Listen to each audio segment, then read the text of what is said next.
So I'm going to switch back to here. We'll talk about these.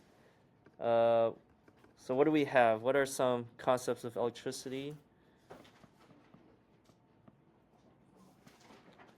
I heard power, voltage. What else? Current. Resistance. Yeah, resistance. Mm-hmm. Circuit. Do we want to get there? I'll leave that one out because that's not like a measurable thing. So I'll talk about the stuff that are like calculable and measurable. There's one more. Energy. Energy, yes.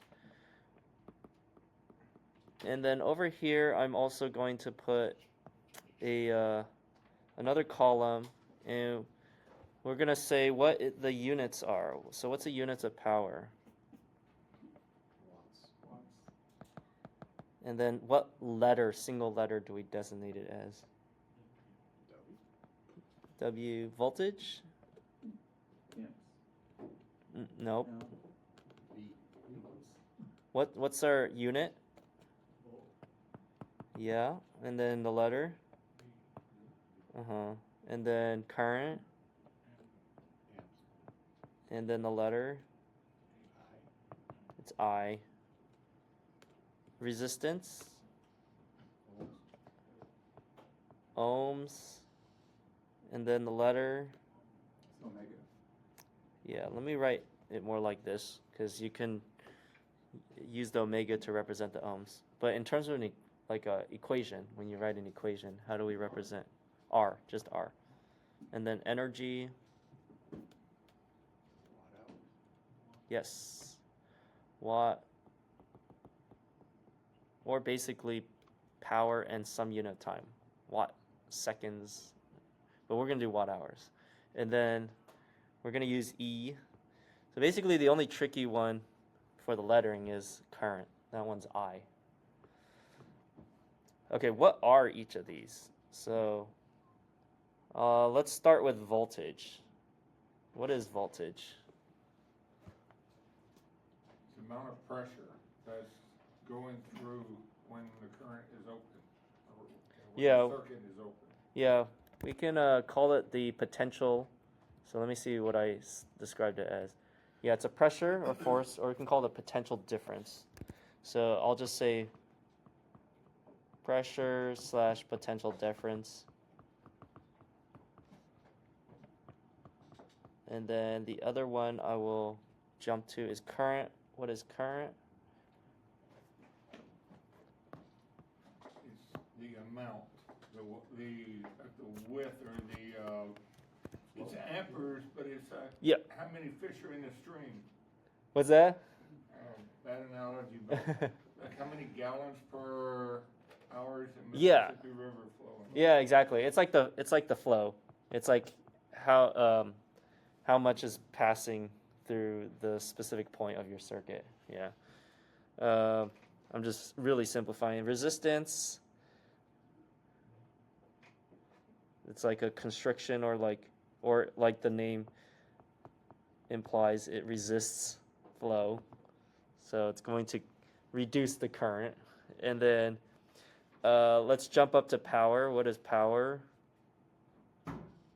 Or maybe I should say, how do we get power? So power is it's a rate of work. So, okay. And then energy is how much power per period of time. How much power over time. Okay. All right. So those are our 5 concepts. There's more. There's like capacitance.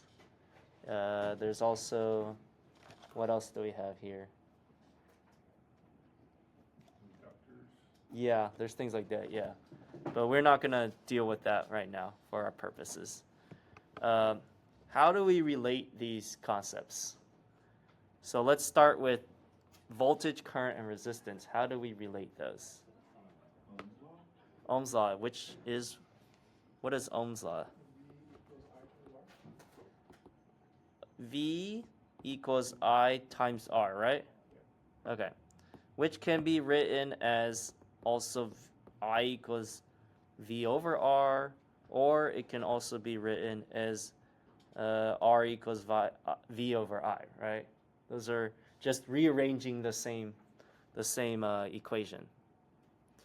So yeah, that's how we can relate these three. Then we have like another power equation. So how do we get power?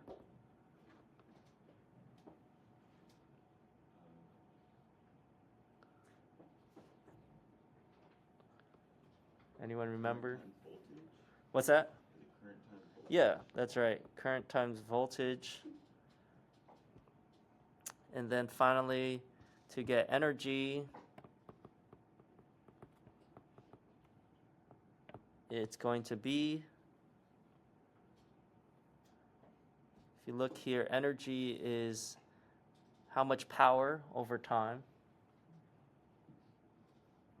Power times T. Yeah, I guess I didn't write time on there, but yeah, we'll use T.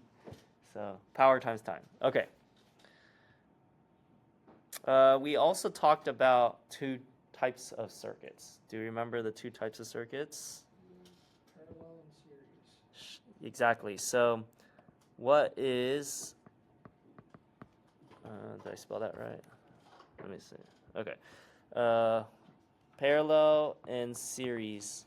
So what is parallel? What does it look like if I was to draw it here? Like a ladder. Yeah, like a ladder. Path of least resistance. I'll say it's kind of like, it's like you go to the grocery store and there's multiple checkout lines. Okay, so here's one checkout line, here's another checkout line, and let me erase that one because we want to do a third checkout line that is also a resistance. Okay, so that's parallel.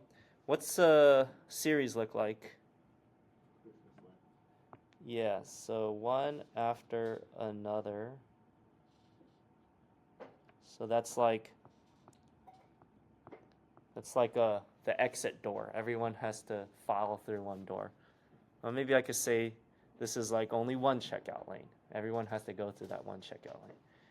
Okay, what's a characteristic when it comes to voltage and current for both of these? So I'm talking specifically across like these points, like 1, 2, and 3, 1, 2, and 3.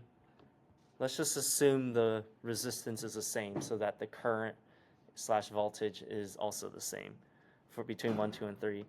What would be a characteristics if you were to take the voltage across 1 or 2 or 3? They're gonna the same. Yep. And then 1, 2, 3, and then the current is going to be the sum of 1, 2, 3. What about for series? The inverse. Exactly, the inverse. The voltage is going to be the sum of 1, 2, 3, and then the current is going to be same across 1, 2, 3. Sorry, darn it. Okay, let me just put a new page.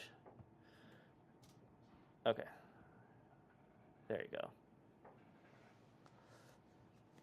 Okay. Any questions so far? No? All right. What I didn't do last time, but we can try right now, is calculate given actual numbers. Okay? So we're just going to be using our Ohm's law, and we can calculate. So I'll start off with the series, okay, right here. I'll start off with the series circuit, and let's put some actual numbers to that. Okay, so let's say this battery, this is the symbol for battery. On that note, maybe I should just draw some symbols.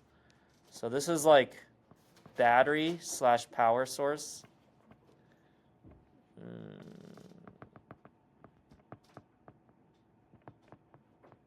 then we have resistor. This is generally like a switch. What else that you might see? This is a diode, and then if you have this lightning bolt coming out of it, that is a light emitting diode, also known as LED. Okay. What else might we see? Let's see in here.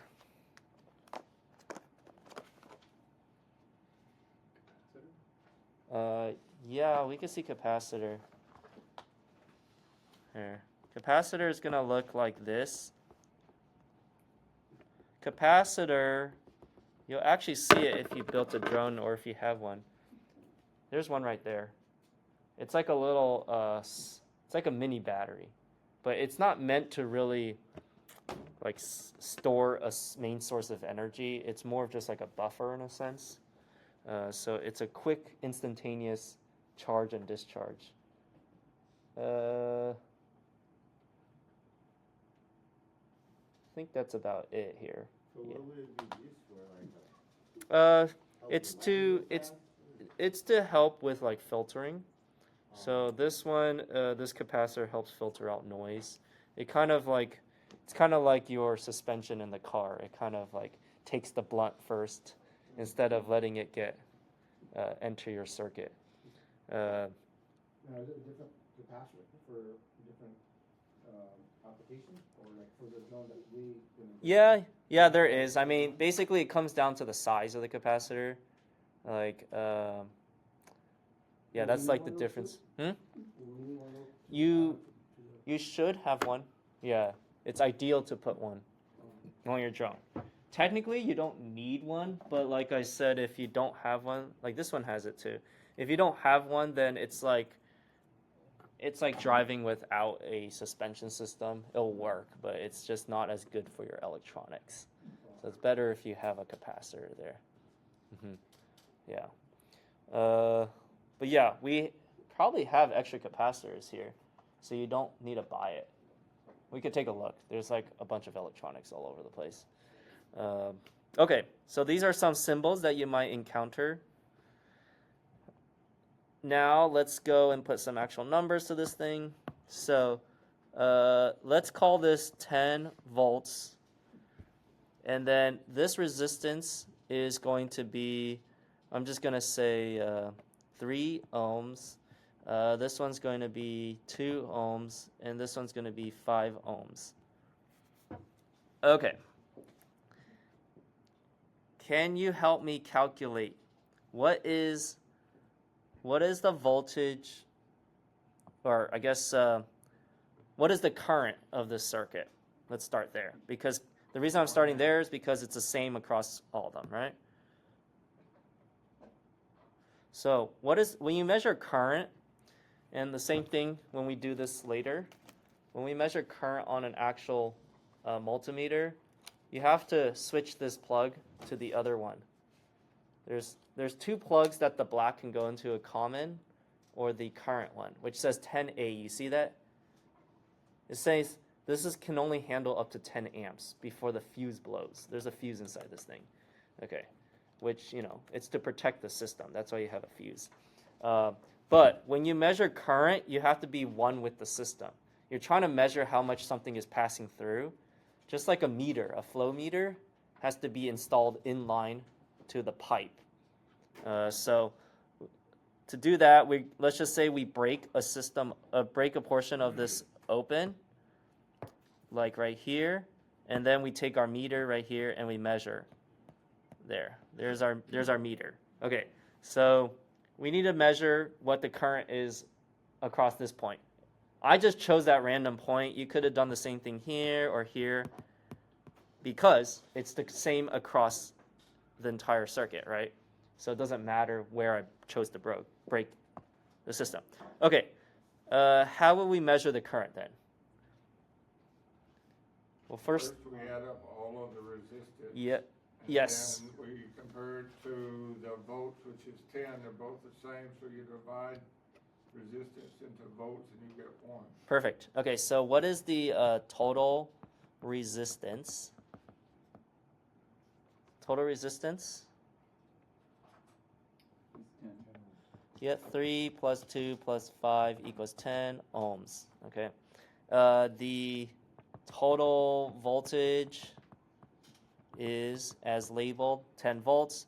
We're going to be using the Ohm's law, V equals IR. We are trying to find I.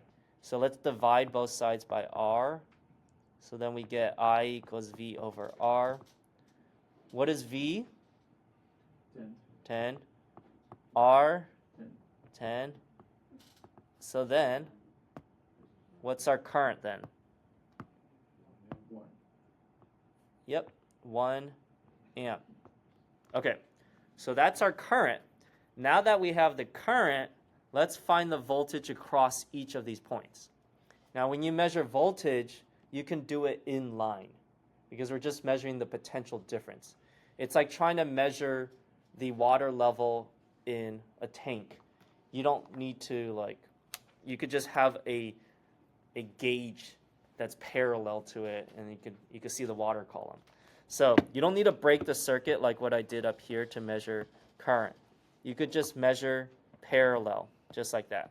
All right. So we have our total current, which is going to be the same across the entire thing. What is going to be the volts across point 1? Because remember, volts is going to be the sum of all of these. So it's not going to be 10 across 1 or 2 or 3. It's going to be a portion of 10. The sum of those three need to add up to 10. Maybe like 3.33. Yeah, so how do we get that? V equals IR again. What do you have for I? 1 amp. What's the resistance? 3 ohms. Therefore, we get 3 volts. Okay, so that's at V1. What about, let me move this one. What about at V2?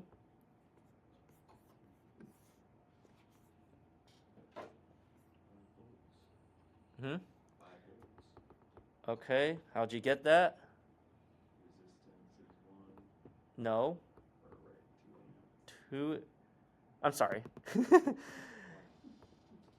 The current is 1 amp, but the resistance is 2 ohms. Right? So, it's going to be 2 volts. What's the final one? Maybe 5. And how do we get that? The 1 amp times 5 ohms. Okay. And coincidentally, if you add those up, it adds to 10. Cool. Any questions on how we calculated that? Yeah, I hate to bring this up because it's probably so simple to most people, but you started with 10 volts. Uh-huh. By the time you go through the third resistor, you've used up all of your volts. What's left to complete the circuit? You have to have like a zero ground, just like water falls. Like let's say a dam, you have water level at like 10 feet high. I'm going to use the equivalent, but in feet. You have it 10 feet high. Then you have your first level. It dropped 3 feet. You still have 7 left. Then it drops another 2. You have 5 left, and it drops to 0. It's still like it dropped a total of 10. Like 0 is your ground level. You don't. It's supposed to basically be. It has to end at some point at 0, and that's kind of what completes the circuit. It's like you have to have a baseline. So yeah, at this point I guess there's no more additional force because you used up. If you plugged in another resistor, it would just spread the load across. So it would still end at 0, but now it wouldn't be 3, 2, 5. It would be something even smaller drop across each of them.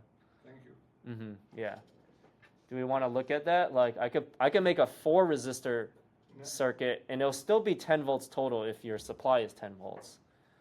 It would just drop smaller.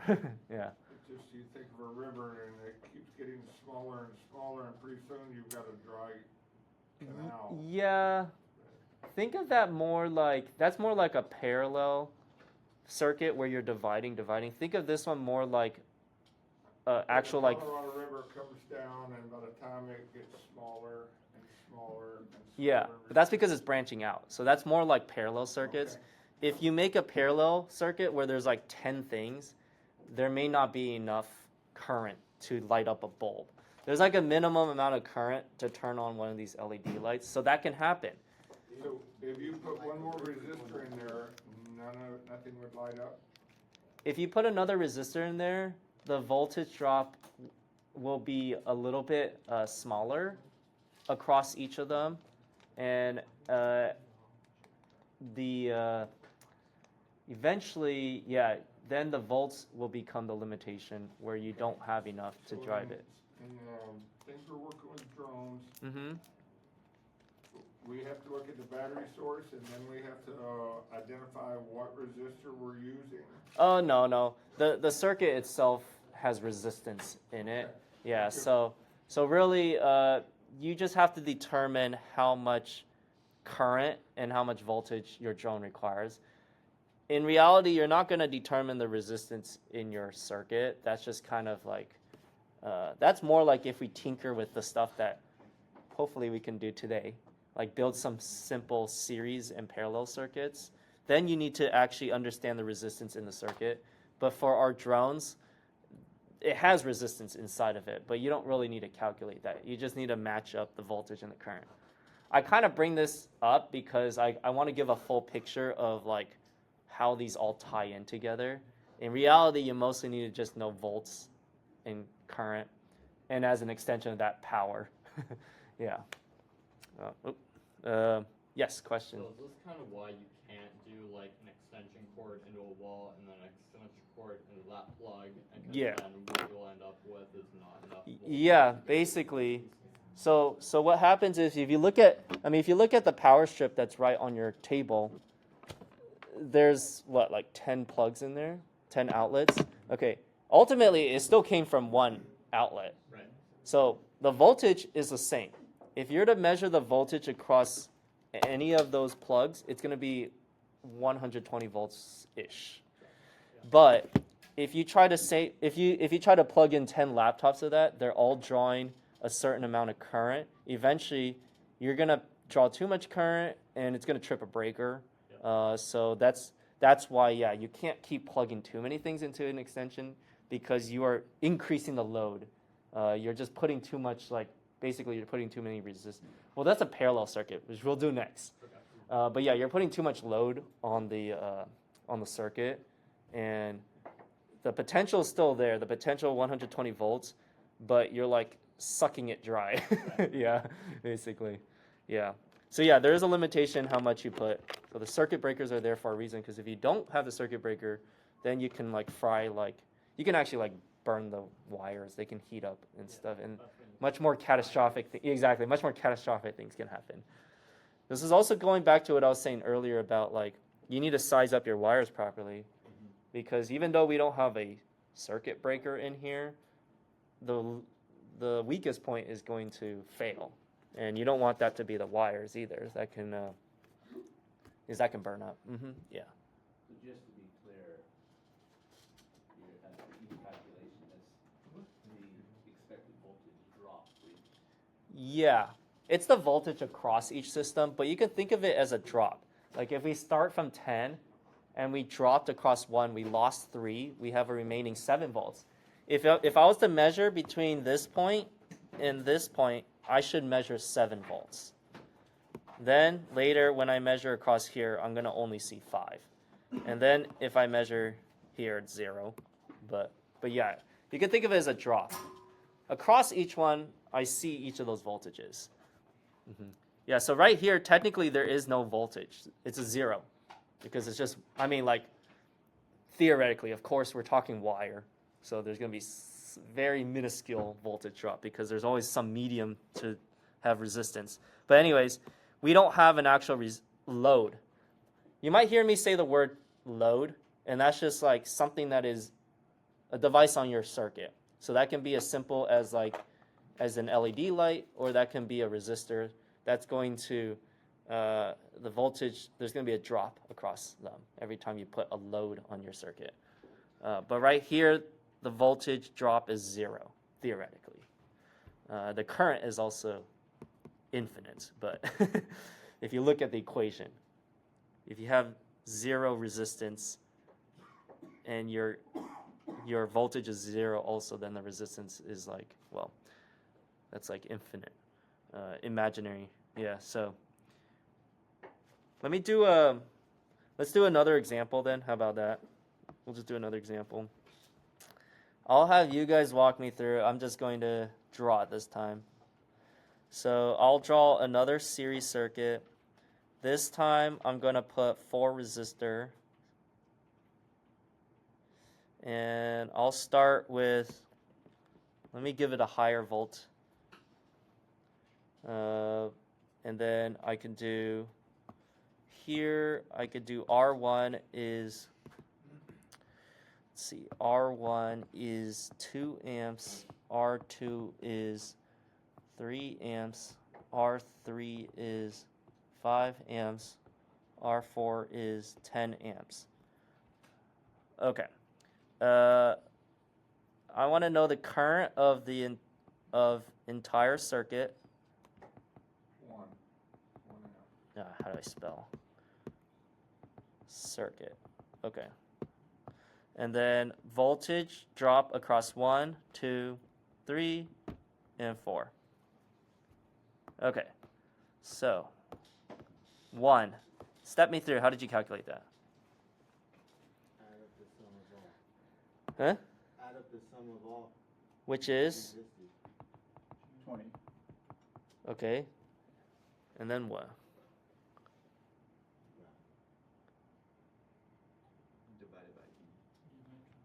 Okay, I'm going to write this out again. So we have 20 volts equals what? I times 20 ohms. Yeah. And then I equals 1 amp. Okay, I made it too similar. But the volts will be different. I guess this is a good to show that the current is the same, but the volt's going to be different. I'm going to zoom out a little bit because that way I can squeeze everything in. Okay, so what is the voltage drop across 1?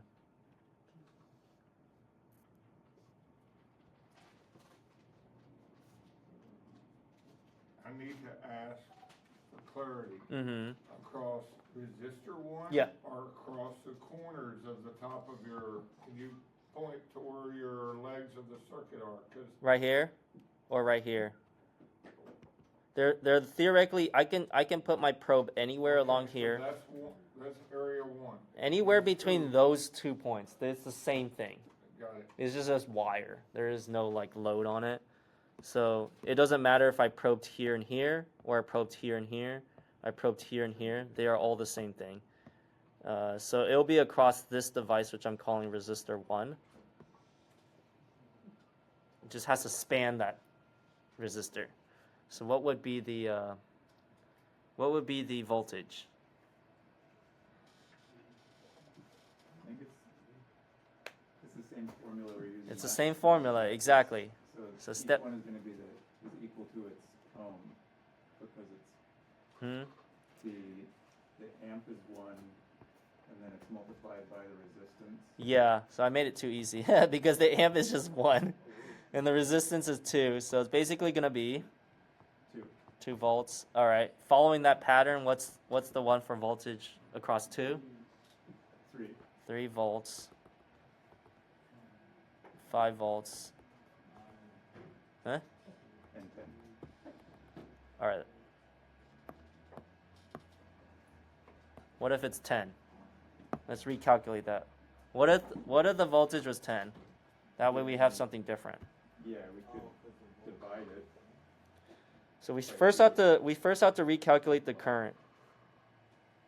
Because the current has now changed. It's no longer. Ask you for a stupid favor.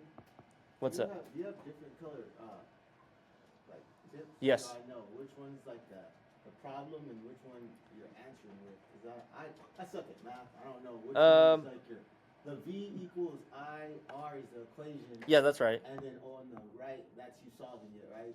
In the quotation marks What? on V1. Quotation On marks. V1. That's, 1 amp. that's substituting. 1 amp equals 2. We're not solving it yet there, but we're substituting in. Oh, so you the put it 1 in- amp is the I, the current, Yeah. and then the 2 2 ohms is the R. Here, at the top. let me start over again. I'll just erase all that and then I'll rewrite it. Okay, That's the equation. that's the equation, right? We're trying to find I. So what is I? I is just V divided by R. Do you see how I got there? Yeah. What is our V? 10, What's our resistance? 10. Oh, 1. 2 in this. No, total. Oh, total is. It's like I'm saying I of the entire circuit, resistance of the total circuit, voltage of the entire circuit. 20 is the total. Okay, so now this time our current is what? 0.5 amps. Okay. Okay, let's go and solve this thing right here. So what do we have? The voltage of 1 is what? Is 1. Is current. What's the current? 0.5 amps. And then the resistance,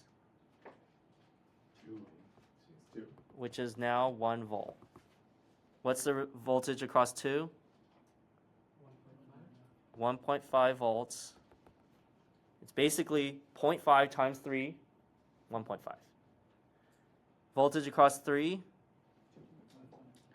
2.5 volts, which is 5 ohms divided by, or 5 ohms times 0.5, 2.5.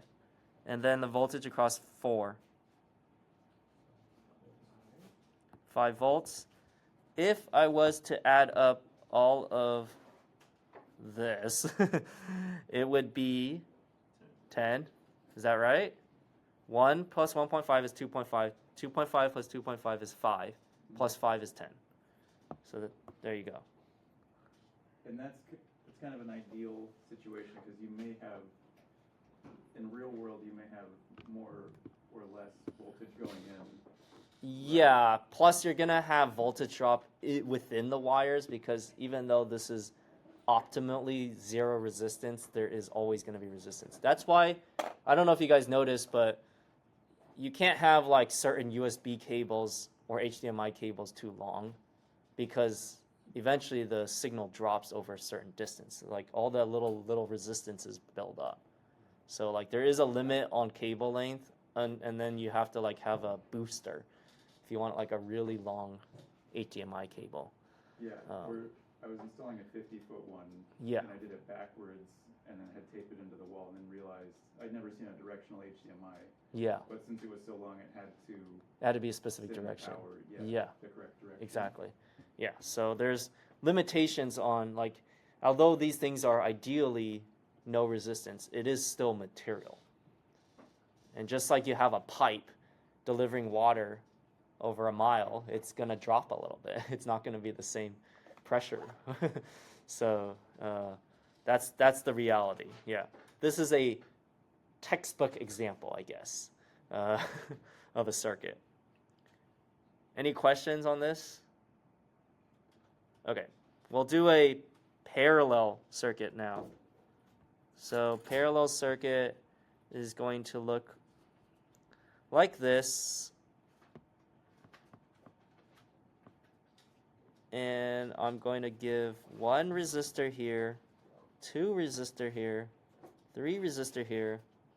I'm going to call this 10 volts. And I'm going to call this 1 ohm, 2 ohm, 3 ohm, making it a little different this time. This is R1, R2, R3. Okay, let's do this.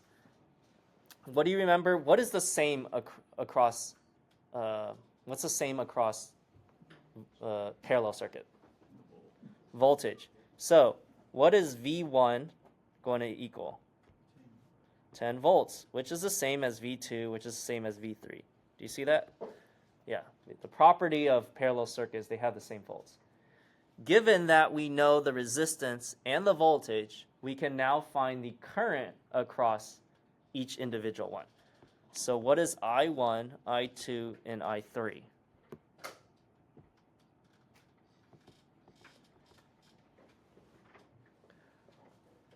We start with our same trusty equation, Ohm's law. We're going to rearrange it so that's I equals V over R. And let's solve. What is V1 over R1? Which is Oh, 1 amp. What is I2? Ten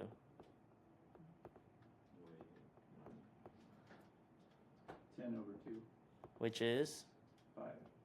5 amps. What is I3? 10 over 3. Which is 3.33. Continuum. Okay, to find the total current of the circuit. Should I1 be 10 amps? You're right. I'm sorry. My bad. Confused. Okay, there you go. Now we need to find the total current across the circuit. It is going to be the summation of all of them. So what is the sum of all of these?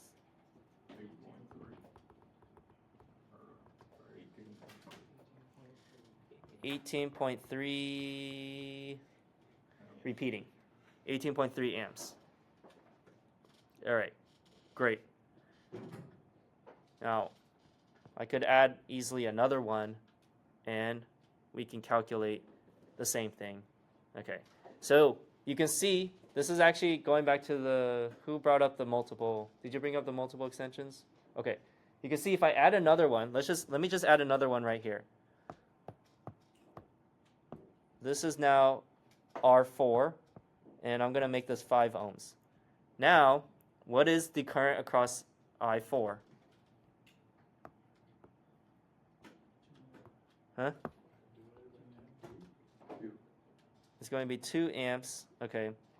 But then our total is now 20.3 amps. So you see, the more stuff you add, the more your current increases. And that's why you can only do so much stuff. Typical like circuit breaker, like in a house, is like 30 amps. And then depending on your device, like ACs will be like 50 amp breakers and stuff like that. But yeah, usually this breaks, like kitchen needs a higher breaker because there's a lot of appliances like things that usually heat up, like an air fryer or a toaster, those use a lot of current. And then bathrooms are another place. So if someone has the hair blower on, the hair dryer on, and then they're cooking chicken in the oven and turn on the air fryer at the same time. I don't know. Like that can easily like trip a breaker. Like if you put them all in the same circuit. Okay, that is. So Surprised you didn't say heater. Just a heater, dude. yeah. I mean, Yeah. You turn on the heater. Heaters just I barely honestly I just barely remember that. Right. I just blew Although that like eats. depends. This is assuming you have an electric heater. If you're using a gas heater, then the only electricity is the blower. But anyways, we're just gonna, AC uses the most electricity in a typical household. AC uses the most. That's why it's on its own dedicated, typically double breaker. All right. Okay, so does this make sense? The current, the voltage? All right. Good. Now we'll go over batteries. So now we can actually have some, we can actually relate this to practical knowledge. Okay, with batteries, I can hand out the broken ones again. So take a look at them.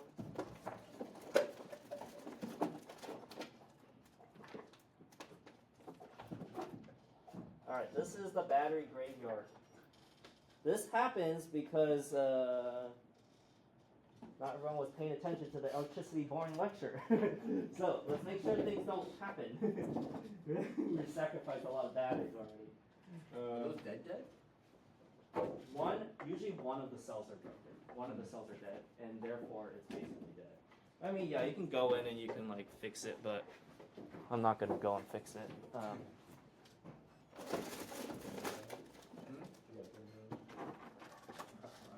Okay, I'm gonna look at one here, so I guess it's a little different from what you all have, but maybe I'll just have you guys read it to me.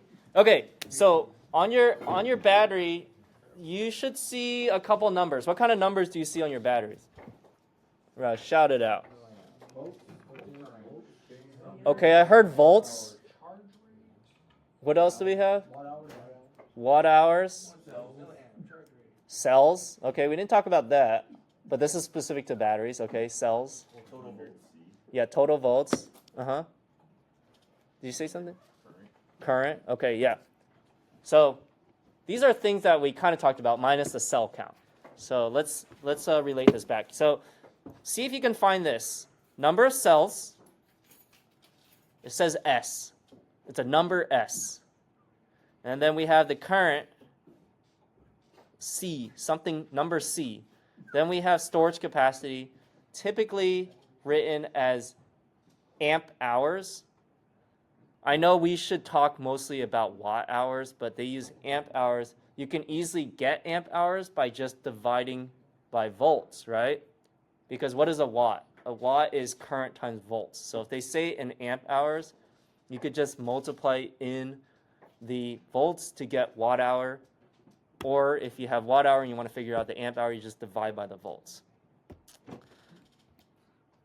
Okay, so within our batteries, this is a good example right here. If you look right here, how many sheets do you see? Four. Yeah, there's 4 sheets. So each of these sheets is what we call the cell. And we have 4 of these cells in series that makes up this particular battery. So when they're in series, what does that mean? The voltage is the same or the sum of all these? It's a sum of all these, okay? So look at your battery right now and tell me, what does the voltage say on your battery? 14. Okay, and we have a 4S battery. Does it say 4S battery on there? Okay, so it's a 4-cell battery. Can you tell me, based off 14.8, how much voltage is each cell? Let's calculate that. 14.8, and how do we find out? Divide by 4 is 3.7. Okay, 3.7 volts. Now, 3.7 volts is what we call the nominal voltage, which, why do I not have it here? Okay. So I'm just going to modify. There's kind of, unfortunately, it kind of differs between manufacturer. Sometimes it's they calculate it based off 3.8, sometimes 3.7. So I'll just say nominal / storage voltage, okay? So what I mean by that is, remember how, I think it was last week, I measured a AA battery and it was like 1.6. But then if you ever measure a AA battery when it's dead per the device, it's like 1.3. So the voltage drops. So our nominal voltage is like in the middle. When you fully charge this thing, it's going to say something closer to 4.2 per cell. What does that mean if you were to actually read this? If each cell was 4.2, what would you actually get a reading for? 16.8. Okay, right? 4.2 times 4 is 16.8. That's how much you will actually read. Now, when the battery is low, I'm going to modify some of my suggestions because these are kind of a little bit flexible. The battery low is usually around 3.5. And then you should really have the drone on the ground and no more flying. You don't want to push past 3.3. 3.0 is like already like very dangerous. What happens is, I think I have an image of what happens. Yeah. What happens is, if you wait too long past a certain point, the voltage drops dramatically, and that's how we killed some of these batteries. Because you dropped it below a certain threshold, which I'm going to say is the 3-volt threshold, and is like a cliff. And then if you're fast enough, you can recover it, but unfortunately, these are not recoverable, and therefore, some of these are just kind of dead. Yeah. Is it pretty much the same for the lithium polymer?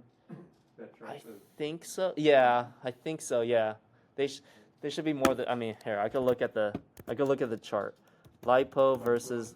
both have the same sharp rapid decline. Yes, yes, they So do. that's the point. They call it discharge curve. So if you look here, Discharge curve. discharge profile. You see how? Okay, this is actually a good image to show. This shows you, lead acid batteries. That's like what you have in a normal like ICE car, internal combustion engine car. That's just to help you with the starter and stuff. But lead acid battery is like a very gradual drop. So you can tell like easily where you stand just by measuring the voltage because it can be plotted on almost a linear line. Look at the lithium ion battery. It drops initially, but then it's a very gradual drip or drop in voltage until you reach a certain point, and then it just drops a lot. So you don't want to go past that curve, that cliff point. That's the main thing to know. Yes. This is why we keep batteries at like a storage. Yes. And then bring them up to 100. Well, that one's just also for the chemistry. Like it likes to be good that you mentioned that. It likes to be around that 3.7. I say 3.8. I guess I'm going to put it back to 3.8. That particular battery that you have, they calculate off of 3.7. But yeah, 3.8 is kind of like, it's about 60% full. That's where it likes to be, just in a stability standpoint. Yeah, because that's kind of like right smack dab in the middle of your curve. Yeah, so, yes, question. Is there something that would prevent like a DJI drone or even a Tesla from going to absolute zero versus like a battery like this where you're saying that they're dead? Because it feels like Yes. a standard consumer wouldn't trickle necessarily charge? always. Yes, there is.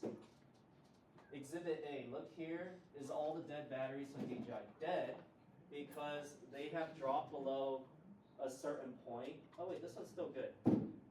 These ones are like dead. The lights no longer light up, and this kind of put itself in protection mode. It's like, hey, one of my cells dropped too low. I'm no longer gonna let you use it. Realistically, we can probably revive this, and I bought a device which I forgot to bring, so I could do it next time. That we can try to break these open, and you kind of like get it above that certain threshold, which I don't know what DJI set, but it's gonna be somewhere near what I set up there. And then we can revive these and get these alive again. And that revival is outside of its general charging. Is it like a special juice? Like It would we wouldn't be able to use the DJI charger because they have all these chips built in that prevent you from using a battery that's too low on purpose. So we would have to use like a typical charger like this one to manually charge it, bypassing the entire circuit. Yeah. So you can revive it, and trust me, I tried on those batteries. But once you get a certain point, you just can't. Like if you let it drop, it just can't revive anymore. So if you're quick enough about it, you can resuscitate it, just like CPR. But if you wait too long, then it's dead. You gotta put it what, nickel metal hydride mode, charge it up. Exactly, that's what I mean. LiPo, yeah. with Yeah. LiPo. So you've seen what I'm talking about. That's kind of the cheat way, which is ultimately still damaging your battery, but you get to revive it. Plug is jacked. I know. So It might spark. if you I put it know, in, yeah. it's like literally That's falling. another project too. Did I bring the tool? That's another project where I have the crimp right here, and we can crimp and create a new battery plug. So I'll go over that. Today actually might be a good day to do that because I'll finally explain how that works. But yeah, there is, to answer your question, there is circuits break in like a DJI to prevent you from using a battery that has gone too bad. Because when you do revive it, yes, it works, but you've also like internally damaged some of the batteries, so that's why DJI doesn't want to take that risk of you using it. Yeah. Is that also true with telephone batteries? Yeah, these things will they'll self shut off, right? Like, even though it says 0, they always have a little reserve. But the software is going to self shut off, and it's not going to let you use it. Yeah.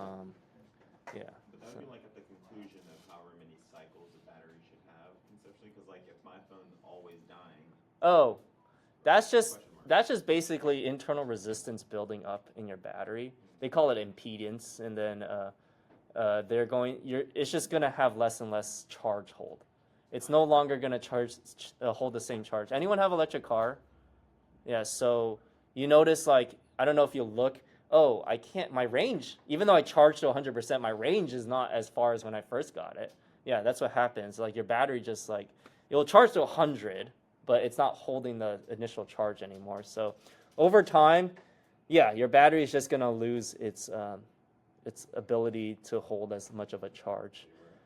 Yeah, they wear out. That's different from you letting the voltage drop too low. That's just normal. It's just gonna happen. But that will be more gradual. Yeah, the loss of charge. So with those DJI batteries, you said bust them open, recharge them with whatever. Yeah. Right? Put them back together. Will those chips re-recognize that, oh, I'm no longer dead, or will you always have to now use the? From what I've seen on YouTube, it will re-recognize it. Okay.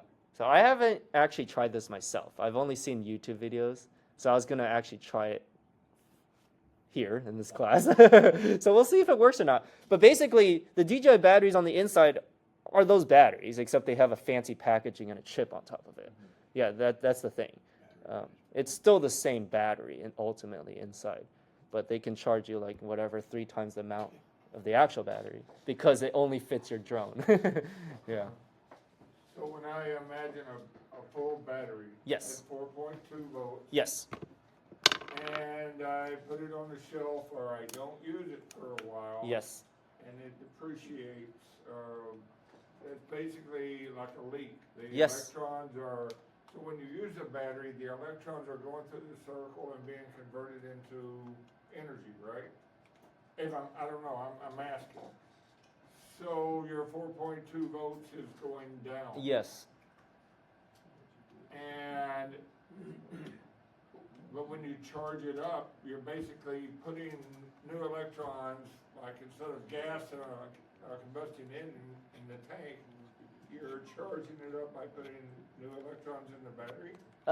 Technically, no. This gets more into the chemistry. What happens is you have all the electrons going to like one side. It's like, how do I say it? It's like a tank and a pool. It's like it's still within the battery, but you're just when you charge it, you're pushing the electrons back to the water tower. That's kind of what you're doing. It's still the same within the battery. It's just that like you're not, I guess, giving it more electrons. You're forcing the current backwards, and you're pushing all the electrons back to the more energized state. To put it in the non-technical words, yeah. I'm taking the points that was mentioned earlier. Yeah. About wearing out, impedance. Yeah. I guess the chemistry of the cell changes. Yes. But so you charge your battery up and you put it in a closet and you forget about Yes. it for a year, and then you get it back out and it's either why did it lose it? Because of chemical change? Leak? Well, just naturally, just like if you had a water tower. I always go back to the water tower. I'm trying to like relate to something that's in real life. Is that if you just shut the valve, it's not going to be the same amount of water there a year later. There will be some leakage, right? Like naturally, water wants to go down with gravity. So same with the batteries. Naturally, even without a load, it's going to try to get itself in a more stable position, which is in a lower energy state. Yeah. So just like air in your tires, even if you don't drive, eventually it's going to leak a little bit. So it's always like higher energy wants to go to low energy. That's what happens. So that is a fair warning too. That's actually how those batteries died. These happen, and I've seen it so many times where people don't fly their drones. And then, the leakage happens, and it gets to a certain point where the DJI says, I'm not going to let you use this at all, and it just shuts off. So be careful about letting your drones or the batteries sit too long without usage, especially if you're in a low voltage state to begin with, because it's not going to charge itself up in the closet. It's only going to continually drop. Him first, and then I'll come back to you. Yes. And then that long term, if you leave it fully charged without using it, that damages its ability to with your analogy, to move from the pool to the tank. Yeah, that's also not ideal to. So the lesser of two evils is to store it fully charged. It's then to store it depleted. Bring it down. Yeah, but the better is to store it at nominal, which is about like 50-60%, like right in the middle of that curve. But- That's the better position to Yeah, store it in. above or below is still going to unnaturally diminish its peak capability. If you leave it charged for too long, or if you bring it down, both of those are gonna. Oh, yeah, hurt its exactly. ability to- Yeah. well, they're gonna hurt the longevity. The lifespan. Yeah, it's gonna impact it more. Of course, usage also just impacts it. Like the more you Yeah. fly the thing, the more you use It's it. gonna wear down anyway, but It's gonna wear down anyways. treat it poorly, it's gonna really. Yeah. rapidly- Yeah, exactly. And then there's also temperature considerations. Don't subject it to high temperatures, low temperatures. Both are also not good. Yeah. Sorry, Alan, you had a question? No. Or no, comment? Not really. I just kind of think that's somewhat of an understatement. Just don't store it fully charged at all. Yeah. The severity of that, I don't think it's kind of drilling into them. You can start a fire. Like just sitting around, they'll swell up on their own. Like them losing their resistance is just an understatement in general. Just don't ever store a lipo. Like fully discharged is way safer than. I guess Like if it's fully depleted, That's way true. safer than fully charged. You just won't be able to If you use leave it. a fully charged lipo around, that's like literally leaving a bomb in your house. I had a buddy who did exactly that. Yeah. It was a big battery and it caught fire in Yeah. his room. And that thing just kept burning. Yes. It's serious stuff. I guess between the two, from a safety standpoint, yes, it is better to keep it depleted. Although you're more at risk of like just not being able to use that battery And again. then to answer his question, when Yeah. you do get a charger, there's a special there's variables involved. There's actually specific voltage to have it on, but your chargers actually have a setting called storage charge. Mm. Yeah, Just utilize that as Mm. much yeah, I as you have that can. on mine. Yeah. Because that'll just save you a headache. And it also just putting it on the charger also helps. Up here. Like it works vice versa. Depleting it is terrible for it, but also overcharging Yeah. it is terrible. It's like a balance. So if you have it Yeah. on storage charge, just kind of giving it a little extra, kind of keeps it a It's- lot longer lasting. It's like the Goldilocks. It doesn't want extreme temperatures. It doesn't want extreme voltages. It also doesn't want handling too. You also don't want to like have any. Just understand that like it's Yeah. all in all, it's a gas, and the validity of it, it just wants to like it's like what he said about the high energy. The high energy wants to go to low, but Yeah. since it's the validity of it, it wants to do that like instantaneously all the time. Like so because they're really high powered. So Don't those yeah, just batteries- take care of them. Like treat them with respect. And don't those batteries already, like the DJI one, so when you fully charge it, they automatically set to safe mode all the time. So like after a certain amount of days, you don't use it, That's right. right? It drops down to. See, DJI makes it simple for you by taking care of that for you. Yeah, that's up, because I'm telling my note that. Yeah. I'll keep the ones they're in for a month, and they're still at 60%. But they drop to 60, right? If you accidentally yeah, charged it and you forgot, it will drop Yeah, for you. Yeah, just like, Yeah. he said there's like a safe mode where you can charge that. and then- No, that's different. He's No, talking no, something that's different. different, yeah. He's talking a manual charger that we're gonna use in Oh, the class. manual one, okay. You have to select the feature. DJI basically has in the chip a self-discharge, and they just dissipate as heat. That's how they just waste the electricity in terms of trying to get it down to that like safe mode. Yeah. Though you can buy chargers, like my DJI charger that's a third party, I have a storage charge. 60%, Yes. So that it doesn't charge beyond that to. Yes. So what I do is I just unplug it when it's 2 dots and a third blinking. I just unplug it. So you have to monitor it though, but I kind of know like, oh, it usually takes about like 20 or 30 minutes depending on like the battery use, like percentage when you charge it. I just monitor and I unplug it at that point. Because I don't have that fancy thing. Switch, yeah. Yeah, I don't have that fancy thing. I just do that. Yes. Is the discharging circuit in the battery disabled when the battery is installed in the drone or in one of the little chargers? I thought that the discharging capability is disabled when the battery is still in the drone. Are you talking like a DJI or one of these? DJI. When you charge, I mean, I always have to take my battery out to charge it. No, like, let's say you leave it fully charged. Uh-huh. You just took your battery out of the charger, it's fully charged. Yeah. If you leave it on the shelf for a few days, it drops, but if you leave it in the drone, it stays fully charged. Oh, that I don't know. I think it would still discharge because the battery itself is like a self-contained unit. I would think it still discharges even in the drone. Okay. I don't know though. I heard something to the effect that the discharging does not occur when the battery is in the drone. I was just hoping somebody here could verify that. So would it Yeah, I don't know. storage Yeah, I'll do a quick search. I have no idea. safer to store it in the drone? in that I would not store it in the drone. I've I heard would. there's a regulator in the DJI batteries that it knows, just like how it can internally check or like balance it or whatever. Yeah. Just when it's at a certain voltage for a while, it'll just it kicks on a capacitor and then it'll just start to slowly discharge it for a while. Mm. But that's just Yeah. what I've heard. I don't know. 'Cause Let's see what some Robert of the, finds out. Some of the bigger power bank batteries that you can buy Yeah. to field charge, they Yeah. work like that too. Okay. Yeah. Okay. So, if you take a multimeter and you actually measure your battery, I'm just gonna measure this one. Okay. I'm gonna tell you the total voltage, and I want you to tell me like kind of where it stands in terms of the scale right here. So, this is the main leads, right? This is gonna tell you the total voltage. I'll go over what this one does later. So right now I have 15.9 volts. 15.9 volts, we have a 4-cell battery. What is the average of each cell? I said average because in reality, each one might be slightly different, but I have 15.9, or 15.19, I'm sorry. Let's just say 15.2. 15.2 volts is my total. What is my per cell voltage? Almost 4. Is that right? Okay. 15.2 divided by 4. 3.8. It's at storage. That's good. Right. This was done properly because it hasn't been used in a while. Can I see another battery? What does it say on here?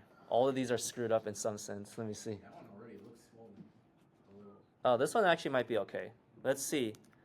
This one says 16.5. So what is that? 4.1. So it's actually like, yeah, it's a little swollen too. So this one's actually okay in terms of it's like, some of these are bad. Like there'll be a sticker on there that says 3S, which is basically saying one of the cells is dead. So we need to bring this down to 3.8, which I'll go over as well. But I don't want it. no, it's fine. It's fine. The trouble comes into if you use the wrong setting on the charger. You could really mess things up. Okay, yeah, go ahead. My math is wrong somewhere because I'm trying to understand how you said that one is at 16.5, Yes. and I thought over here these are only 14.8 volts. That's the nominal. When they rate these, they're gonna rate it at a they rated it at 3.7 volts per cell, but a battery is gonna range in its voltage in reality. When it's fully charged, it's gonna be higher volts. When it's discharged, it'll be lower volts. So the 14.8 is nominal. that's nominal. Yeah, that's not what the state is right now. I don't know what the state is. It could be higher or lower than that. But that one that you just had, it was almost 2 volts higher. Yeah, because it was almost fully charged. It was a. So Remember, full this charge is not 14.8. no, it is not. That's what I'm trying to bring up here. What you see there is not showing you the fully charged. Just like on a AAA battery, it's supposed to be what, 1.5 volts, but if you measure a new one, it's like 1.6, and then when you measure a depleted one, it's like 1.3. So 1.5 is like their nominally rated voltage. So when we're just looking at different batteries, is there a way to know what's the right battery for your equipment? Because Yeah, we have to understand batteries first, but yeah, we can get into that. Yeah. So next time, later on today, grab a multimeter and measure your battery and figure out what this is. Basically, take the total voltage divide by the number of cells, and compare with this chart, and find out where you stand. Okay. Ideally, all of these should be 3.8 volts per cell, like I did right here. Ideally, if they were stored properly. And the setting that you're using to measure your battery is? Oh, good question. What setting do I use on this multimeter? It's DC, but DC volts. I'm just measuring volts. Yeah. Notice this is not part of a circuit. It's just sitting on its own. Volts is the potential. This has a potential of 15.2 volts. So there will be zero current though. There's no circuit right now. It's an open circuit, plus minus. There's nothing going on. But there's always going to be a voltage. There's going to be a potential. So I just measured that. Okay, next one is how they are configured. So I talked about series and parallel. Hopefully now this makes sense. Okay, we have these batteries in series, basically. You might see parallel, but they're going to be like much bigger batteries. But these ones, we're just going to be in series. That's where you see the number 4S. Do you see that on your battery? 4S. Okay, that's saying it's 4 cells in series. Now, if you look here, sometimes you might see 4S1P. 4 series, 1 parallel, or basically 4 in series. So they're all 1 parallel. So when you have the nominal voltage 11.7, or sorry, 11.1, that's basically going to be, yeah, so 3.7 times 3. You see, that gets me 11.1. When it's fully charged, do you remember what the fully charged voltage is? Huh? Per cell? It was in the previous slide. 4.2. That should be 12.6, which is why I put a slash 12.6. So this is nominal voltage, what your wrapper is going to say. And then when it's fully charged, it's going to say 12.6, when you're going to read 12.6. So same thing here. This is going to be 4 times 3.7. This is going to be 4 times 4.2. This is going to be 6 times 3.7. This is going to be 6 times 4.2. So you can see the voltage swing. It's going to drop. It's going to go from 12.6 and it's going to drop down to like, what did I say for the low end? Like 3.4 or 3.3. So what's 3 times 3.3? 9.9. Okay, so it's going to drop from like 12.6 to like 9.9. Okay, so that's a range you can potentially see the voltage. So it's going to change depending on how many cells you have in your battery. All right, so you can't just look at a battery and be like, oh yeah, 14.8 volts. It's like that doesn't mean anything unless you also know how many cells there is. So all of these on the right-hand side is 100%, and all of these is like 60%. So again, the number of cells matter to determine like where your battery stands. It's not a absolute scale; it's a relative scale.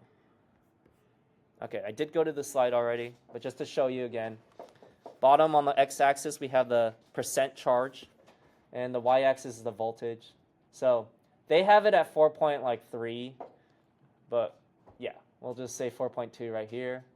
And then you're going to level out around the 3.8 right here, and then it drops off after about 20%. You see right here, and it becomes a pretty steep drop. So we want to stay away from that. 3.3 might already be a little too dangerous, to be honest. This is just a typical lithium-ion battery charge. Okay, so every battery is slightly different, but it's the same principle, though. They're all going to be like, they're going to have a steep drop-off, and they're going to have a slow slope right there around the 3.8, which is why we try to choose the 3.8 as our storage voltage to try to like get in that happy medium. So that's pretty much why DJI like forces you to go home at 20. Yeah. I mean, there is 20 is already below, so you would still have to bring it up to 3.8. But yeah, they're trying to prevent the sudden drop. Yeah. If you fly FPV drones and you don't abide by the warning, you will drop out of the sky. I mean, it's not going to be like a gradual. You'll probably have like this 30-second grace period where you'll notice, oh, it's not throttling anymore. You already like gone too far. Like you really got to land that thing. You wait any longer, it will just drop. Yeah. So if I'm done flying and I put my batteries back to their nominal to the 3.8, then Yes. periodically do I need, if I don't fly for a month, should I get those batteries back out and bring them back up to 3.8? Yeah, you should check it. Although my personal experience, I don't know about you, Alan, but I store things at 3.8, and then I check it like 6 months later. It's still 3.8. It really hasn't like done anything. I just go in and check. That's why I said, because the charger works as a checker anyway, Yeah. rather than just Yeah. kind of going through all of them anyway. I just put it on the charger so that way the charge kind of just gives it that little like jolt to kind of just keep it helps keep the just chemistry alive. Yeah. You can check them. I mean, yeah, like 3.8 is fine. Usually, I've left batteries around for like 3.8 for a while. Yeah. Haven't had And any it doesn't issues. drop for me. It stays there. Yeah, Yeah. it's really strange how it works. Yeah, if all the cells are at 3.8, just storage charge just helps maintain them perfectly there. Because if one's out of balance, it can Yeah. maybe affect it. But yeah. But check. Check once in a while. Like at that point, like every 6 months, I would No, just check. no. Storage I had, charge like, is just specific. RC car specific batteries that I needs had, to, I was like like, a year it's and a for half, storing maybe back. even 2 years. I kept them in storage charge, and I like last week I pulled them out just to check them, and the majority was fine, but one of them was like really low. I don't know, 1 volt had tossed it. Was it lithium ion also? Or No, a lipo? yeah, Okay. RC car Lithium. LiPo batteries. Well, since you're talking about explosions and stuff, when we toss batteries, should we just throw them in the trash? or- No. No. You should never do that. Even Recycle bin? no, you bring it to hazardous waste center. Okay. So you're in where? Whittier? Yeah. Yeah. So check where you're. I mean, look, Is I that could. for, like, I every just go on battery, Google. Like even your remote batteries? Every battery, even like AA batteries, Yeah. hazardous waste disposal. Yeah, no, you don't. They specifically the waste management company specifically tell you not to do this. You're They supposed. should resend that out. 'Cause, Well, it's hard to educate the. I can tell you Any that Home in Depot. I was throwing batteries, yeah. I know. So Throw, replace, you know, our like- trash cans. I Like, live in Orange. yeah. Oh, I used to live in Orange. So they literally, like, as they came to collect the trash, the guy stopped, got out, put it on the trash can, got back in and picked up the trash. okay. I'm serious. So look, Whittier has a. They have this website. And it looks like because that's part of LA County, so you have to check with LA County, their waste disposal location. It's free. You just go there. I have a bin that I just like accumulate stuff, and then I'll once in a while go there and drop it off. Okay, you can Orange County, I know we have. Irvine. Irvine has one. Also Huntington recycling Beach. in Santa Ana. Yeah, I'm talking like the county runs ones. So there's like Huntington Beach, Irvine. I thought there's one up here like Brea or something. I don't know. Home Depot, they always have a bin. Yeah, Yeah. they have a bin for like light bulbs Home Depot, really? Usually, yeah. Well, I mean, for batteries, yeah. near in the front entrance, like in that little like double doored area. They have like a little battery. Because they're also trying to collect the like DeWalt's and stuff like that too. You can check with your local city too, you can also drop them off. Oh, that makes sense. City Oh, Hall. yeah. Yeah, You gotta see if they have a waste management that comes through. right. But some cities, like our city, you can just drop off the batteries in the Yeah. and it's all. Exactly. Yeah. Drop 'em off. So public service announcement: do not throw your batteries in the general waste containers. Okay. I've never thrown my batteries. Technically, I've heard you can put them in salt water and get them down to 0. Yes. And then you can toss them in the trash. Yes, that's what people talk about to dispose it properly. You bring this down to like 0 volts. But I think the metals I think they also want to extract the lithium and stuff out of this. It's the chemicals they want to not Yeah. in the landfill. Right. Yeah, because that's also pretty hazardous. Really bad. Same with paint and a bunch of like other chemicals like engine oil. Please don't throw that down the drain. I don't know why I should be saying this, but like since we're on the topic. Yeah. Okay. here are things, in case you're wondering, what you should be throwing away at the hazardous waste center. So I mentioned paint. They say batteries, okay? Yeah, okay. Oh, it does that. I think it's telling me it's break time. All right. We can take a break.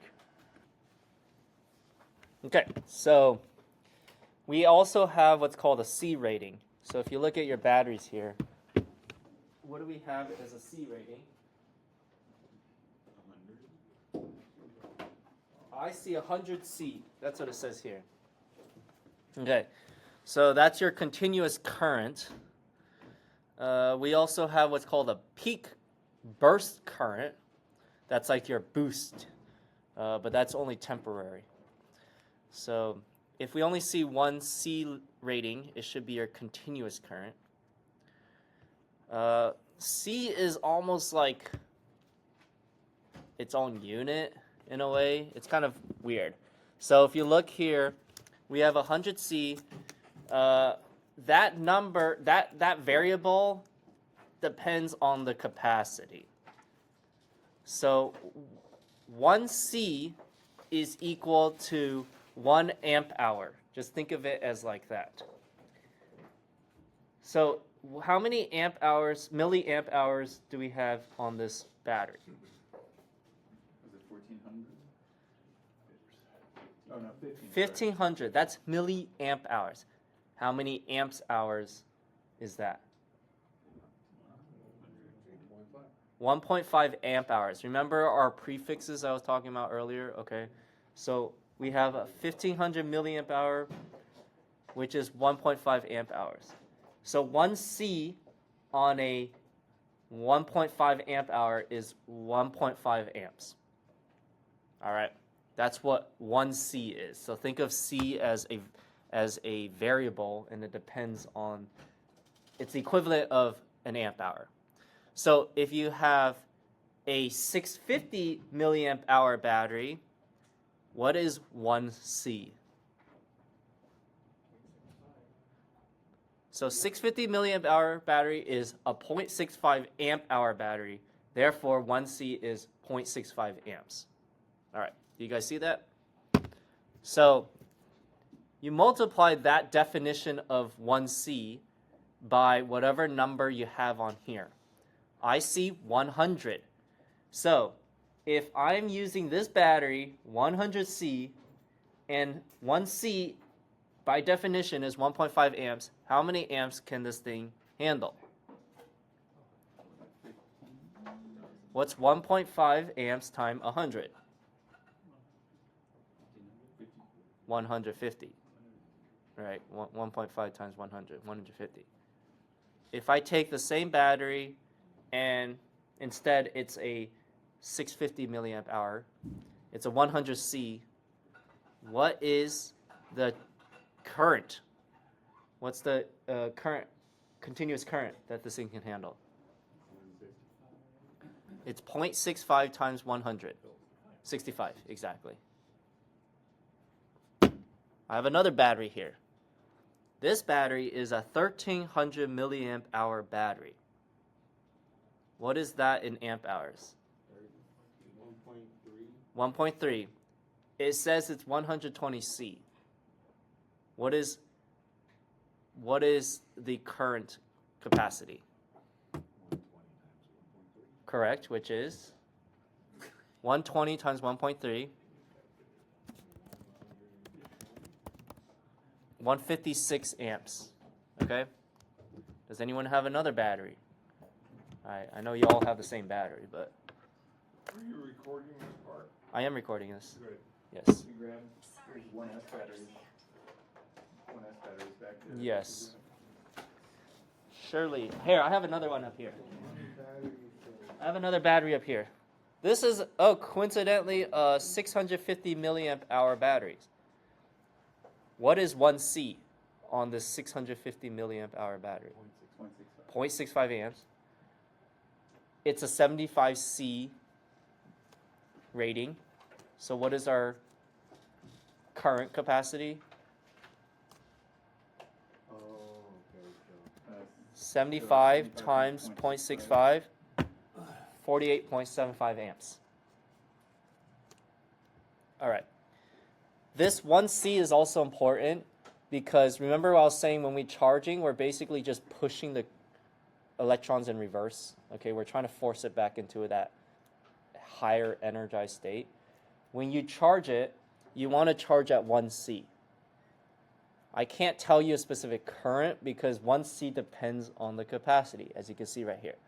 So for a 1500 milliamp hour battery, like you see right here, 1C is 1.5 amps.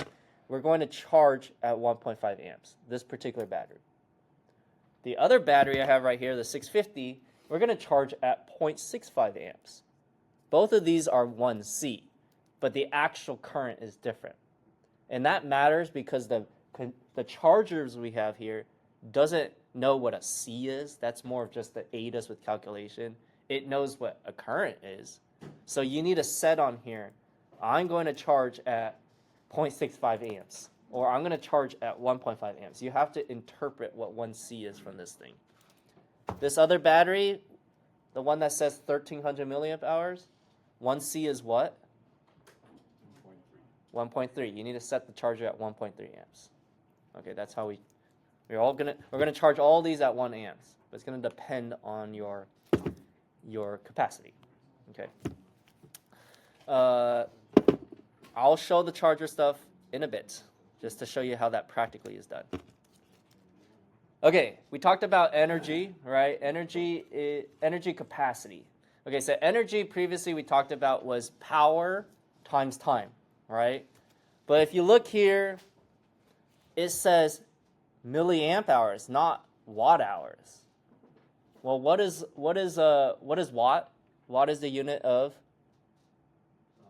power. Power is what? How do we get power? Voltage times amp. So you can go to amp hours, you just have to divide out the voltage.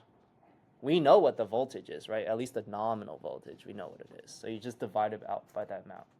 Okay, I know that adds a level of confusion because now we're talking milliamp hours instead of watt hours, but that's how they do it. So you can actually figure out what the watt hour should be. Look at your battery here.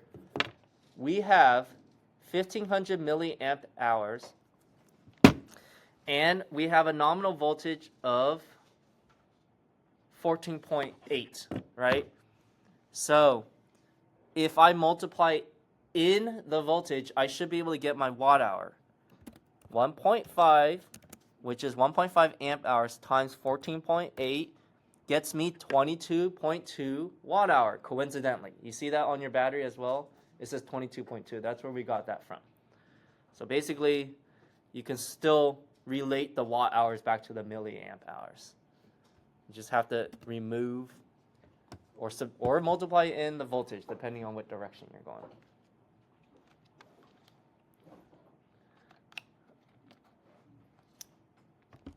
So we look at milliamp hours as your capacity, and I can't tell you this thing lasts for 10 minutes or 10 hours. I can't tell you that because it depends on the rate that you're discharging this thing. Just like a tank of water.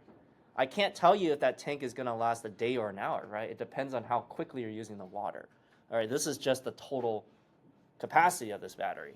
So it's going to depend on your application, which is going to be the current draw.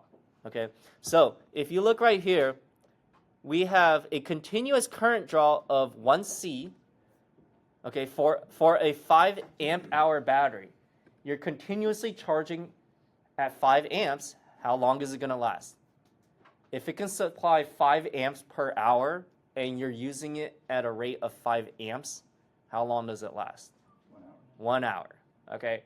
If I take that same battery and I discharge at 500 milliamp hours, which is 0.5 amps, how long does that last? It's 10 times less of a draw. It's going to last 10 times longer, 10 hours now. Okay, so same battery, but it lasts depending on how quickly you're using it. Okay, so Generally, that's why we relate to bigger capacity lasts longer, right? If you buy a battery bank, you notice the key rating is milliamp hours. Do you guys have a battery bank? Anyone? If you take out the battery bank, what does it say on there? That's like the number that they're going to advertise on there. 20,000. 20,000 milliamp hours. Okay? Now, USB devices, do you guys know the nominal voltage that typically USB devices use? 5 volts, okay. Okay, so, perfect. Okay, if you have here, let me draw it on here. Okay, if you have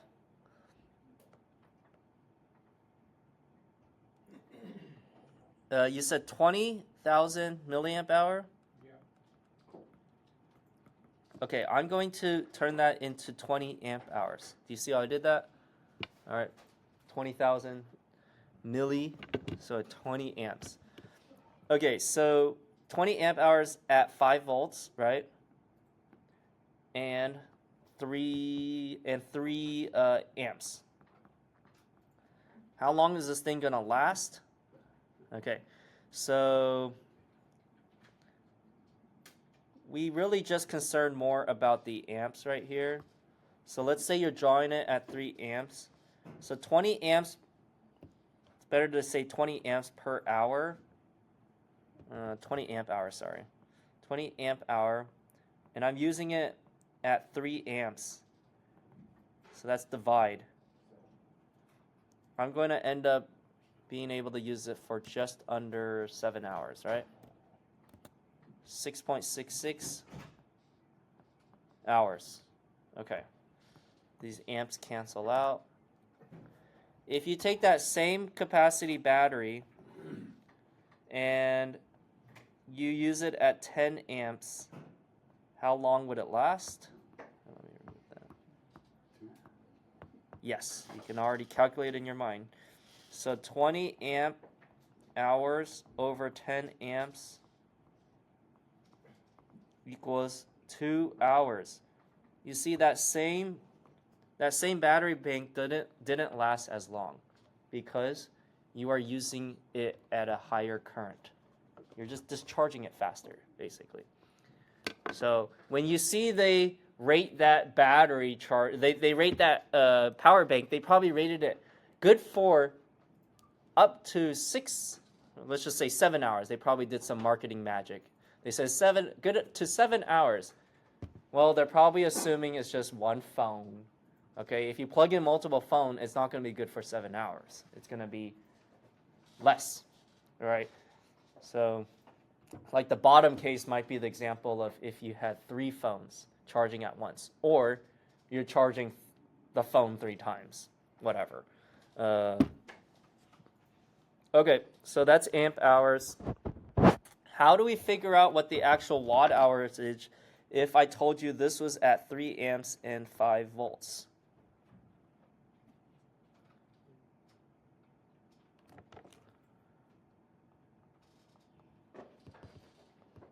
So watts, which is power, equals current times voltage. And then if I take energy equals power times time, which is I times V times T. Do you guys follow that? See how that works? We have our I, which is 20 amps. And we also have our T, which is 20 amp hours. Our volts is 5. So that gets us a total of 100 watt hours. So that's how much that same thing is actually rated at. It should be 100 watt hours. They should have just used that number. It's more impressive. It's a bigger number, right? It sounds better. So I took 20 amp hours and I'm just rewriting it as 100 watt hours because that's what that battery delivered at. It delivered 5 volts. So let me draw out in case you didn't follow here earlier what I was saying. If you look at your green battery, we have 1500 milliamp hours, and that is the same as 1.5 amp hours. We know it's at what voltage? It says on there, at least the nominal is 14.8. That would equal what? 22.2 watt hours, just like it has written on the wrapper. So we can easily convert between those two just by taking consideration the voltage.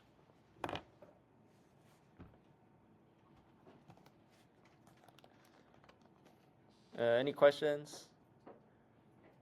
You relate? You see how the milliamp hours is still like an energy thing? It just didn't have the voltage in there. All right. This is an actual like real battery plugs that you're gonna see on your drone. Okay, this is not an exhaustive list of every single plug, but these are gonna be the most common ones that you'll probably see. So, very most common one is going to be the A's and the B's. A is actually what you have here in the batteries in front of you. This is what we call an XT plug. We have an XT60, which is what you see right here. This is just, look at the size of this, like half an inch. Okay, that's an XT60. We have a slightly smaller one, XT30. I actually have that right here, just to compare side by side. XT30, basically about half the size. Then we also have XT90, but I think we have a battery like that in the back. As you can imagine, it's bigger. But 60 and 30 is going to be the most common ones. On your battery, you're also going to see another plug. That one is the JST XH plug, and commonly called the balance leads. Okay, we call it balance is because going back to the cell count that we're talking about, we typically want each of those cells to be the same voltage across each of them. You want them in balance. This plug allows you to access every single cell. That's why it has multiple strands coming from it, because it accesses every line, whereas this is just the total voltage across the entire battery. Okay, so we use this primarily for charging, because you want to monitor and balance each individual cell when you're charging. And we use this one primarily for the actual end application, okay? Because you want to use the total voltage, right? That's why you have the battery. You don't want to just use part of it. Within each of these, there's a male and a female plug, which is, just self-explanatory. So what's important to note is this is a source of confusion. A lot of people look at the plug itself and be like, oh, the overall plug is a male plug. What you have to keep in mind is where the actual metal contacts are, okay? So the actual metal contacts on the A1 is a female, okay? And the one on the male, the actual metal contacts is a male. So do you understand that? Ignore the yellow casing. Look at the gold contacts instead. And that's how you determine it's a male or female. Here in the JST XH is the same thing. If you look at your battery right now, tell me, do we have a male or female XT60? What do we have? Female. Female? Okay, what about the battery plug balance port? Yes, correct. Okay. So yeah, both of these are female. Okay. We have another JST plug, if you look right here, JST PH. If you notice, I have these number 2.5 millimeter, 2.0 millimeter. That is the spacing between each of those leads. And when you happen to break one of them, like you see right here, this battery is still fine. It just needs the leads replaced. You can buy a kit. This one was like less than $10 on Amazon. And you could buy, as long as you know what it is, now I tell you, it's a JST XH 2.5 millimeter. I could buy, I could recrimp, and then we could plug in the new lead, and it's good to go again. Okay, I left the crimper at home, so I think we'll have to do that next time. But I was actually already able to fix one of these. I think it's out there. It's floating out there. One of them has a white lead on it, but only attached by one end. Yeah, I think it's yours right there. Yeah, yours has only one plug attached to the white. Yeah, so I started to use that already, and I started to fix it, and I'm like, okay, I'll let the class do the rest, because I don't want to steal the fun away. But okay, so there we are. XT, JST-XH, JST-PH. That one's commonly seen in like what we call 1S drones. Have you guys heard of that? Hopefully that makes sense now. 1S little drones. That means that there's only one cell. I guess 1S isn't even accurate because there's nothing in series. It's just itself. Okay, you can call it 1P, I guess too. Yeah, exactly. Do you have your battery with that? Is your plug a JST-PH? I'm curious. BT 2.0. Okay, so you have the other one. We have right here BT 2.0. Okay, so that's another type of plug that you commonly see in like the 1S batteries. Okay, there you go. We also have JST RCY. You notice they all start with JST. I think that stands for like Japanese Standard Terminal or something like that. But they have different flavors of it. Okay, so can't just look at it and like, you know, just assume it's one type. There's so many different types. Here's another one. We have this. I don't really think is used anymore, but I still have components that use it. The Dean's plug or the T plug connector. I think that's kind of old school, but it does the job. I mean, I just put it in because I still have stuff that has that. And then we also have an EC5 connector. That's like for bigger batteries. So there you go. This is an overview. There's other plugs. Do you guys have any other? Does anyone have other batteries that use a different plug? Do you guys have, or you use one of these type of plugs, basically? Okay, all right. Yeah. I'm sure I have something else. There's so many connectors now. There's many types of connectors, right? Yeah. Oh, there you go. Okay. I think there's some that are not on my list. But have you used? That, yeah, perfect. I knew it. Have you used some of those odd ones? Okay, yeah. There's servo connector too.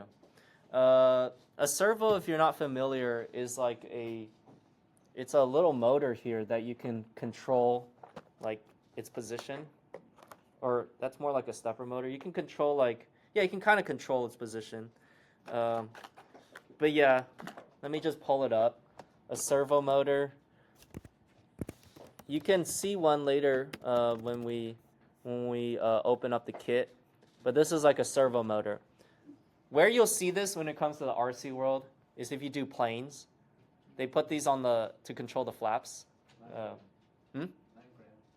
9 gram, exactly. Yeah, they use that to control the flaps. But this is the plug right here. That's the plug for the servo. Yeah. Actually, you'll see the same type of plug on old school receivers as well. Receivers, for examples, like I started with Spectrum. They have these individual ports like this. And in here is how you plug each individual channel. But they don't do that anymore. This is like, yeah, you see right here? You'll plug each individual channel. So now you can just have like one port and it's serial port and you could do a bunch of stuff from that. But that's actually like the servo port. I'm sorry. They still use that for airplanes. They do? It's called that protocol is called PWM. Yeah, PWM, pulse width modulation. Yeah. They also have PPM as well, but I believe that's one cable. Yeah. But yeah, I guess they still use that on planes. Because technically with planes, you don't need a flight control board, like I showed earlier. You plug directly in the ESC to that motor, a brushless motor, and then, because all you're doing is throttling. And then the other one is just servos to control the flaps. That's it. So technically you don't need a flight control board, and that's why you saw my previous image. You can plug individual things. So I guess there's still a use case for these. Yeah. I would say it's still useful just because I guarantee one of you guys, at least like probably 5 of you guys, are gonna try FPV fixed wing or like FPV wings, because that's usually what a lot of the FPV guys do. They'll go put an FPV system on a wing and then try to do long range to go on. And There you go. Which is a common thing. Yeah. And in order to set up something like that, you need to know this type of stuff. Yeah. It's a slightly different type of, you know. Yeah. engineering putting In a it. way, But it's easier because you just plug in the thing you want to control directly. It's a lot easier. You don't have to deal with the computer. Now you get arrested. Wait, what? Now you get arrested doing long range FPV. Oh, yeah. I Did you shouldn't have say something? that. On the battery connector type, why do BT and JST both still exist? I don't know. BT, I think it stands for. Bacon tomato? I have the beta FPV. I don't know why they exist. Because the BT, I feel like when I was looking it up, the BT is older, but it's still, they're both still around, and it was really confusing to me in the beginning. Yeah. Because I kept buying the wrong. BTs are the newer ones are more efficient than they used to be. PH 2.0 when they first started, and they went to BT with a more current capacity, and then now there's another one, but Yeah, those are kind of the same. That's what I was gonna say. They just came out with the new BT. Yeah, so the whole point of the BT was just basically to super miniaturize the XT 60 design. But it was still going bad. But now they made like a 90 version, so that way when you pull it out, it's a lot less stress on your connector. What is it? BT I forgot what it's 3.0? called. It's like, but it's literally like a BT but folded in half. Okay, interesting. Yeah, it's where more current goes through it. They're. Oh, right here. Right? This 90 connector, or is this different? Yeah, no, it's I don't know. yeah, it's at 90. I don't know. It's so tiny to see there. That's kind of. Oh, okay. This guy, by the way, is a good article. This guy writes a lot of good articles. Keeps coming up when I search for stuff. Oxford Lang is awesome. I learned so much from him. Yeah. So, yeah, I guess they made another connector. They're, Maybe that's for more 3 cells. wait, let me see if he has like a reason. Like, what is the main thing? Oh, right here. Advantages. Simplify charging. No more balance lead. Wait. I think that's multiple cells. This Oh, that can only do up to 2 cells, though. I feel like these- it only has the tiny ones are just lighter one batteries, cell. solid performance. Yeah, C2S. Yeah, there's 2S whoops, which maybe that's better. Interesting. Lower current capacity. Yeah, there's That's a disadvantage. Interesting. But the one S whoops, DT 2.0 is perfect. Yeah. I mean, there is no balance you need to do. Oh, wow, there's a jerry-rigged plug. Okay. Yeah, I don't know. I didn't even hear about this till now. Because, like, to me, it's like once I... Setups Hmm? for 2S. It's 2 for 2Fs, yeah. Is once I buy something, I'm like, I just stick with it, and then unless I buy something new again, and then I'm like, oh, there's something new out there. Yeah. Okay, so know these plugs. You'll see them. Maybe here. I don't know. Yeah. Okay. Balance leads. Okay. So what type of plug is this again? Do you remember? Based off the previous slide. JST X. I think it's XH. Yeah, XH 2.5. Okay, that's the spacing between them. Okay. So what's actually happening? If you were to look at this, there's a bunch of wires, and then just it goes into the battery, right? So if we had a 3-cell battery, this is what's happening. Our main plug here, the out plus and the out minus, that's what you see right here. Okay, that spans all the batteries at once. Then the individual leads going to your balance port allows us to tap into each cell. So you can see right here, we can tap into this cell number 3, 2, and 1. And the interesting thing is you're always going to have one more wire than the number of cells. So on a 4S battery, we're going to have 5 wires. If you look at this diagram, hopefully that makes sense why. So right here, 1 and 2 tap into cell 1. 2 and 3 tap into cell 2, and 3 and 4 tap into cell 3. So just by the nature of how it's wired, you're going to end up having one extra wire count, I guess. It's not extra, it's being used, but the number will always be one more than what you see. Okay. So go ahead, count the wires. It should be 5, right? It should be 5 on your battery because we have a 5S or we have a 4S battery. The other thing is what I was saying earlier about balancing each of the cells. This is for the health of your battery. You want to keep them in check. Ideally, you want to keep them within like 0.05 volts of each other. Now, how do you check this? Yes, I can take a multimeter and I can measure across neighboring pads. That's the key word. I have to always measure between neighboring pads.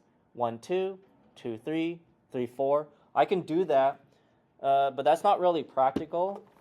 In reality, what you're going to end up using is a battery checker like I have right here. Okay, so let me open it. Actually. So we have a battery checker right here, and this allows us in the field to see what each of our cells are. Okay, so if you look right here, we have a bunch of these little plugs. They should be spaced 2.5 millimeters apart. We have on the right end cell 1, and then it goes all the way to 7. Okay, now we don't have that many. It's okay. It's designed to handle everything up to a 6-cell battery. Remember, we're always going to have one more than the number of cells. This is going to be a 4S battery, so we're only going to plug into 5 leads. Okay, you're always going to plug in to the side favoring the right. So you don't plug in like this. It's just not going to work. You see, it's not. You're not going to break it, but it's not going to work. In case you're wondering, oh, why is this not working? You have to always plug into the side favoring that end. Let me show you on another battery. Here's a 3. Oh, this is also a 4S battery. Okay, well, if I had a smaller battery, you basically would still plug in the same way. If you plug it in backwards, it also wouldn't work. Typically, they're going to be color-coded in some way where they have a red and a black. On the batteries that you see here, they only have red or black. So the red is going to be your positive, so that's going to be farther away on the outside, and then the other black is going to be closer to your negative end. Okay, so it turned on its own. You can see right here, you want to make sure you select the right type. Okay, we have lithium iron. That's what Fe is. That's the atomic. That's the symbol for. That's the letters for iron. Lithium ion, lithium polymer. Right here, this battery I'm using is a lithium polymer battery. So I'm just going to put it on lithium polymer. Yeah. We can do is I can press cell. This tells me the total voltage. Yes? Did you say there's one lithium iron? That's what it says right here. LIFE.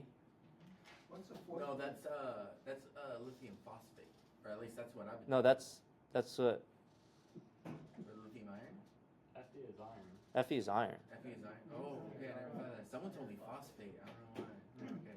Just Um, make sure. All right. Okay, what were you saying? Sorry. I was asking, what's nickel NH? Nickel metal hydride. Thank you. Although it doesn't seem to recognize that, even though it's labeled on here. That's like more traditional RC. I would say non-flying RC. They'll use that like in older style like RC cars. Do you do more RC cars? I know that's more along the lines of like beam connectors. Yeah. Those kinds of Very old chemistry. Yes, it's older chemistry. I use those It- when I was racing you- RC cars. Yeah, they use it in RC cars because weight doesn't matter as much. Yeah. But not anymore. They don't use that anymore, right? Okay. Yeah. Lithium is light, and that's why we use it in our drones because weight matters. So it does. It would have But a it memory. has to have PO. Oh, okay. It would have memory. Thank you Nickel metal so has much. memory. Alright. So What's that? they would have like a memory. So you Yeah, they have a memory. Yeah. you'd Yeah, you don't have to worry about that with his. Yeah. So that's Yeah. 1,500 miles.